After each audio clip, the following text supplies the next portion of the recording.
estoy yo muy seguro de que las intros en ASMR funcionen, pero nos ha servido para comenzar este vídeo de la unidad 2, que es la península ibérica en la Alta Edad Media.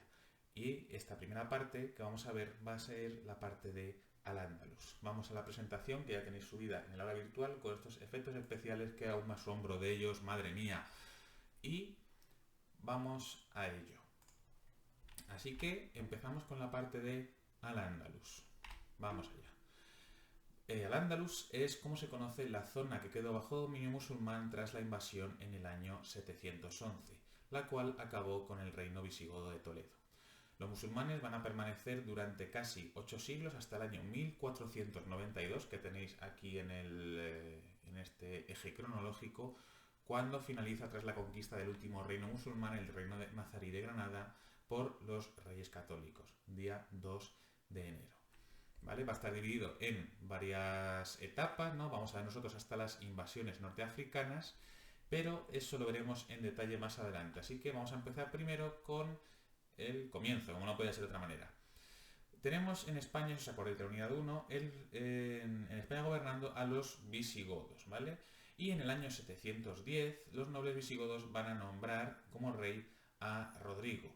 Esto no fue aceptado por todos los nobles, sino que había, digamos, división entre la nobleza visigoda, y por ello parte de esos nobles van a pedir ayuda a los musulmanes que ya se encontraban en el norte de África. Lo tenemos aquí en el mapita. El norte de África ya formaba parte del califato omeya de Damasco.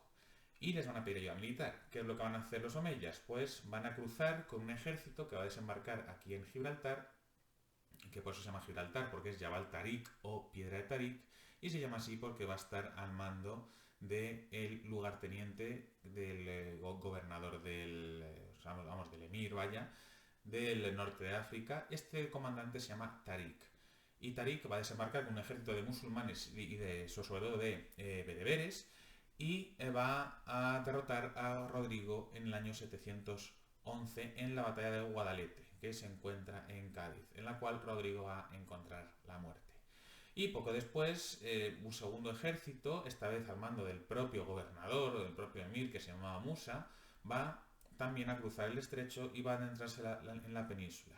Entre los dos ejércitos, el de Tarik y el de Musa, tras la derrota de Guadalete, pues van a conquistar prácticamente toda la totalidad de la península ibérica, salvo una pequeña franja en el norte, ¿vale? Y pues 3 años después, en el año 714, ya prácticamente pues todo lo que era, el reino visigodo había desaparecido y casi toda la península ibérica estaba bajo dominio musulmán. En el mapa tenéis, tanto en flecha roja como flecha verde, el recorrido que siguieron ambos. Aquí tenemos unas cuantas imágenes curiosas. Esto, la batalla de Guadalete en el año 711, aquí está Rodrigo a punto de palmarla. Aquí tenemos un fresco en Qusayr Amra, que lo vimos en la unidad anterior, que es un palacio omeya que se encuentra en Jordania, y es muy curioso porque aparecen muchos de los reyes derrotados por los musulmanes, y este de aquí, en el medio que le falta la cara, es el propio Rodrigo. Por último, un dinar del año 716, que es también muy curioso porque tiene el anverso escrito en latín y el reverso escrito en árabe. La parte en latín, que es la que sé leer, pone Feritos Soli in Span, año 91, que es sólido hecho en España, año 91. Se entiende 91 de la égira.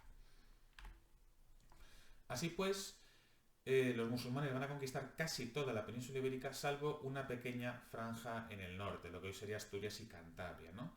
En este año, en este lugar, en el año 722, va a tener lugar la batalla de Covadonga, que va a ser no fue una batalla como tal, se cree que fue solamente una pequeña escaramuza entre los astures, dirigidos por un noble que se llamaba Pelayo, y un grupo de soldados musulmanes pues, que iban allí a recaudar impuestos. Van a ser derrotados los musulmanes y les van a dejar en paz.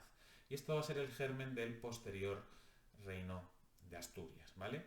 El resto de la conquista el resto de la conquista en el resto del territorio fue bastante fácil después de la desintegración del ejército de Rodrigo en Guadalete, y también por el hecho de que, como sabemos ya, los musulmanes, digamos, a los cristianos y a los judíos les dejaban mantener su religión, siempre que pagasen un impuesto, ¿no? Pero digamos que se les trataba bien, no se les obligaba a convertirse. Los musulmanes, pasado Covadonga y después de conquistar la península ibérica, van a seguir tirando para adelante y van a invadir el imperio carolingio. Bueno, lo que sería, no era el imperio carolingio todavía, perdón, era el reino de los francos, ¿vale? Porque aún estaban los merovingios. Van a ser derrotados en Poitiers, que está en el centro de Francia, en el año 732, por Carlos Martel, que era mayordomo de palacio y que viene a ser el abuelo del luego bastante poderoso Carlomagno. Por lo tanto, se quedaron en la península ibérica los musulmanes. ¿Vale? Esto es Covadonga, en Asturias, que se puede visitar, es una cuevita con una pequeña ermita de aquí, donde están los restos, supuestos restos de Pelayo, que ya os digo yo que es que ahí no están los restos de Pelayo. Bueno, hay unos restos pero que no son de Pelayo. Y bueno, luego la parte de aquí atrás hay una esplanada, hay una catedral que es más fea que una nevera por detrás. Pero bueno, es lo que es el sitio natural, es bastante bonito y os recomiendo su visita. Y esto es una imagen de la batalla de Poitiers. Y ahora vamos a ver las etapas en las que se divide la cronología de la evolución política de Al-Ándalus. Tenemos aquí arriba el eje cronológico y vamos a empezar, por supuesto, como siempre y como se debe, desde el principio. Desde el año 711, la batalla de Guadalete y el inicio de la conquista, hasta el año 756, la península ibérica, que se va a llamar Al-Ándalus, va a ser un emirato más, una provincia más dentro del califato omeya. Va a tener su capital en Córdoba, que como todos deberíamos saber está aquí a orillas del río Guadalquivir, ¿vale? Y va a ser lo que se conoce como el emirato dependiente de Damasco. ¿Por qué? Porque dependía del califato de Damasco, o sea, el califato omeya. Sin embargo, como ya hemos estudiado en el tema anterior, en el año 750 va a haber un cambio de dinastía en el Islam y van a ser sustituidos los omeyas por los abasíes, después de que estos matasen a casi todos los primeros, excepto a un príncipe que consiguió escapar y va a escapar a la península ibérica. Este príncipe se llamaba Abderramán y una vez que llega a la península ibérica va a conseguir hacerse con el poder y se va a proclamar emir independiente en el año 756. ¿Qué quiere decir esto? Que el Emirato de Córdoba va a ser un estado independiente políticamente del califato abasí de Bagdad, sin embargo sí que va a reconocer la autoridad religiosa del califa, no la política, pero sí la religiosa. Recordamos que en el Islam el califa es la máxima autoridad política y religiosa, las dos. Sin embargo, en Córdoba solo va a reconocer la religiosa, ¿vale? Políticamente va a ser independiente, por eso se llama el Emirato Independiente. Va a durar hasta el año 929, en el cual un emir de Al-Ándalus descendiente de este Abderramán I, que se llamaba Abderramán también, pero tercero, se va a proclamar califa, por lo tanto, autoproclamándose, autonombrándose máxima autoridad política y religiosa. Este califato, que no va a durar mucho, el califato de Córdoba, sin embargo, va a ser la época de mayor esplendor del periodo musulmán en España, ¿no? Y además van a ser muy fuertes militarmente y esto les va a llevar a efectuar razias, que son expediciones de saqueo por los reinos cristianos. Es famoso el general Almanzor, el moro Almanzor, que dirigió expediciones que llegaron hasta Barcelona, llegaron a León y llegaron a Pamplona y sobre todo llegaron a Santiago de Compostela, donde se josearon las campanas de la catedral.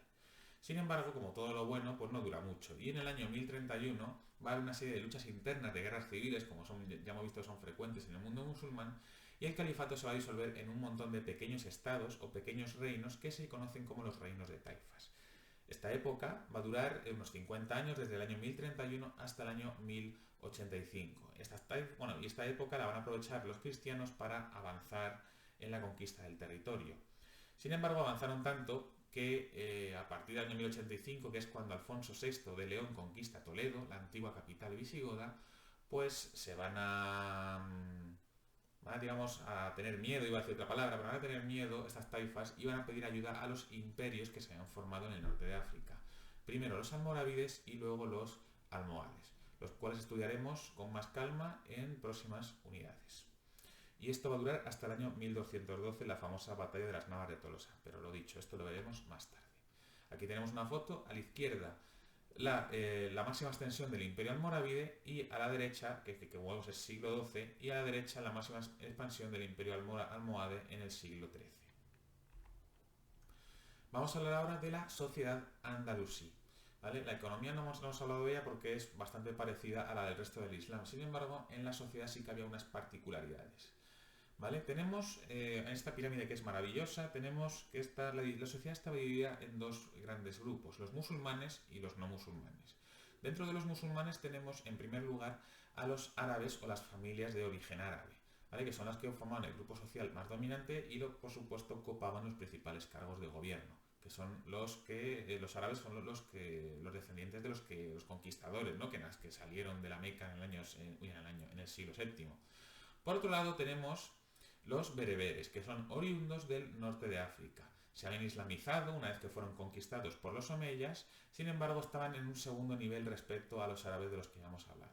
En tercer lugar tenemos a los muladíes, que son los hispanoromanos, o sea, los habitantes originarios de la península, que se habían convertido al Islam, ¿sabéis? Siguiendo estos beneficios fiscales que otorgaban los musulmanes a los conversos. Por otro lado, en la parte de abajo tenemos a los no musulmanes, los que practican otras religiones. Tenemos, en un primer lugar, a los judíos, que se dedicaban a los negocios financieros, ¿no? Eran prestamistas sobre todo, aunque también se dedicaban a más cosas, no solamente hacían eso, ¿vale? Y tenían sus sinagogas y demás en sus propios barrios de las ciudades, las cuales se conocen como juderías. Luego tenemos a los mozárabes. Los mozárabes son los cristianos que mantuvieron su religión dentro de Al-Ándalus, o sea, los que no se quisieron convertir, los cuales pues tenían que pagar, como sabéis, al igual que los judíos, un impuesto extra. Y por último tenemos los esclavos que trabajaban o bien en los trabajos más duros o bien como sirvientes de la nobleza, entre los que destacan dos orígenes que son los de origen hispano y los de origen eslavo. Por último vamos a hablar de la cultura y del arte, ¿vale? Córdoba y Al-Ándalus fueron una puerta de entrada para muchos de los avances tecnológicos y científicos que hemos visto en la unidad anterior y que llegaron a Europa a través de ese contacto estrecho, directo que tenían los musulmanes con los cristianos en España. Respecto al arte, el arte andalusí va a seguir las mismas normas estéticas que seguía el arte musulmán, pues los materiales de construcción pobres, como son el ladrillo, y la decoración de escritura, caligráfica, de vegetación, ataurique y geométrica, la lacería. Ahora bien, sí que es cierto que dentro de los andalusíes, dentro del arte andalusí había ciertas cosas particulares debido a la influencia del arte visigodo, como pueden ser los arcos de herradura y de medio punto. Un arco de herradura es este que aparece aquí en esta foto de la mezquita, que como veis tiene forma de herradura. Un arco de medio punto, que es simplemente un semicírculo, bueno, y esto realmente lo usaban ya los romanos. Las dovelas de dos colores, blanco y rojo, que son estas de aquí. Las dovelas son cada uno de los bloques o de las piezas que forman la curva de un arco. Dovela roja, dovela blanca, dovela roja, dovela blanca, dovela roja, dovela blanca y así sucesivamente. Y por último los capiteles y columnas visigodos. Esto que son estos de aquí, que como podéis ver es una especie de estilo o de orden corintio, pero bastante menos estilizado y mucho más tosco, o cutre si lo podemos llamar así, bueno, cutre no, tosco, que el que usaban o el que hemos visto durante el arte clásico, ¿no? En concreto el arte griego. Así que vamos a ver unos ejemplos. Por ejemplo, en Medina Zahara, que aquí era una residencia de verano de los califas de Córdoba. Tenemos también, bueno, el arte que os acabo de contar no es el único que había, ¿no? No son los únicos estilos o los únicos motivos decorativos que tenían los musulmanes, sino que había más. Este es el Palacio de la Aljafería en Zaragoza, que como veis tiene aquí unos arcos súper bonitos de yeso, estos se llaman arcos polilobulados y estos de aquí al fondo se llaman arcos mixtilíneos. Tenemos también alcazabas, que eran fortalezas dentro de las ciudades. Las más famosas de España son las de Málaga, que tenéis aquí, y la de Almería, que tenéis aquí. Y ya por último, vamos a aprovechar que tenemos que hablar de la mezquita de Córdoba para hablar de las partes de una mezquita. Todas las mezquitas pueden ser más grandes, más pequeñas de una forma o de otra, pero digamos que tenían las mismas cosas básicas, que son las siguientes. Aquí una sala de oración, una zona techada, diáfana, en la cual los musulmanes, o sea, los creyentes, pues entraban y rezaban, ¿vale? Sabéis que los musulmanes se arrodillan en el suelo y ponen la frente en el suelo y rezaban, ¿vale? Antes de entrar a esta sala de oración tenían que pasar por un patio que también se llama Shan, igual que la sala de oración también se llama Haram. En este patio se ubicaba una fuente en la cual se hacían sus abluciones o sus purificaciones rituales con agua. Para llamar a la oración se subía un muecín o almuédano a una torre, siempre al menos había una torre que se llama alminar o minarete. Se subía y gritaba a la población para llamarles al rezo de los viernes. Una vez aquí dentro de la sala de oración se rezaba en dirección a la Meca, como rezan todos los musulmanes, Y en concreto había un muro en esta sala de oración, que en el caso de Córdoba es este de aquí, donde se encuentra siempre que haya un mihrab, eso quiere decir que este es el muro al que se orienta a la Meca. Este muro se llama Qibla. Sí que es cierto que ya os conté que la Qibla de Córdoba no se orienta perfectamente hacia la Meca porque tenía la limitación de pues que del hueco que había, de la parcela que había y del río Guadalquivir que pasa por aquí atrás, pero el caso es que rezaban hacia la Qibla. Y el Mihrab es un pequeño nicho pues, que te decía a dónde rezar y donde muchas veces se guardaba el Corán. ¿Vale? Vamos a verlo esto por dentro. Aquí tenemos la sala de oración de Córdoba, que como veis es un espacio diáfano, o sea, no hay muebles, no hay paredes, solamente hay columnas para que no se caiga el techo, y aquí se ponían los creyentes a rezar. Este es el minarete de Córdoba, que hoy en día no es un minarete, sino que es un campanario, porque la catedral, o sea, la mezquita de Córdoba, una vez conquistada por los cristianos, la transformaron en una catedral. Por eso tiene campanitas y por eso tiene este estilo tan cristiano, ¿vale? Pero esto realmente era un alminar. Tenemos el patio, que si como veis se entra por aquí y luego por aquí se entra a lo que es la sala de oración, con su fuente para lavarse. Y por último tenemos, esto es el mihrab, que es este pequeño nicho que tenemos en un extremo de la quibla, ¿vale? Y este muro de aquí sería la quibla.